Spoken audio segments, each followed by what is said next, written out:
বাবি নদী থেকে দৌড়িয়ে আসছে, তা কিচ্ছু দেখা যাচ্ছে না কুয়াশার মধ্যে। ওই যে কই যে কই যে ওই যে আসছে।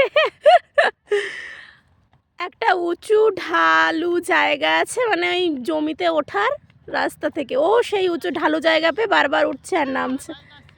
বাইক বেটু, বাইক এদিকে চলে এসো। ইয়ে বেটু, তোমার মুখটা দেখি। নাক আর এই দুটো লাল হয়ে গেছে, কই দেখি না, একটু আমার দিকে তাকাও।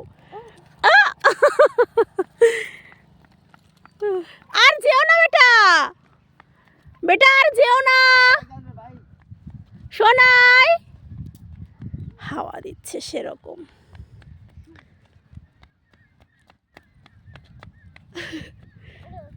হ্যাঁ টমাটার কই দাও, থ্যাংক ইউ থ্যাংক ইউ। এবার গাড়িটা চালাবে। এই জমিটায় আপাতত কিছুই নেই, কি ছিল সেটাও বুঝতে পারছি না, ওই দেখতে পাচ্ছি না কুয়াশায়। ওই যে সমুদ্র। এই তুমি ওখান থেকে বেরিয়ে এসো, বাবিন যাওয়ার চেষ্টা করছে ওদিকে। এই এখন কটা এখন কটা বাজে? 10টা না? হ্যাঁ এই 10টা বাজে এখন। সকাল বলা যায় না, কিন্তু এখানে সকাল। এই সময় হাঁটতে আসাটা এত ভালো লাগে।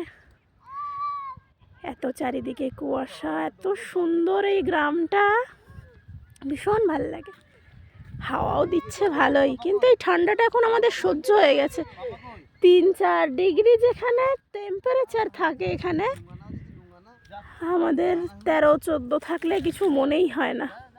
বাবিনেরও অনেক সয়ে গেছে এই টেম্পারেচার। ও তো সকালে যেদিন ঘুম থেকে ওঠে সেদিন আমার বাবার সাথে বেরিয়েই পড়বে।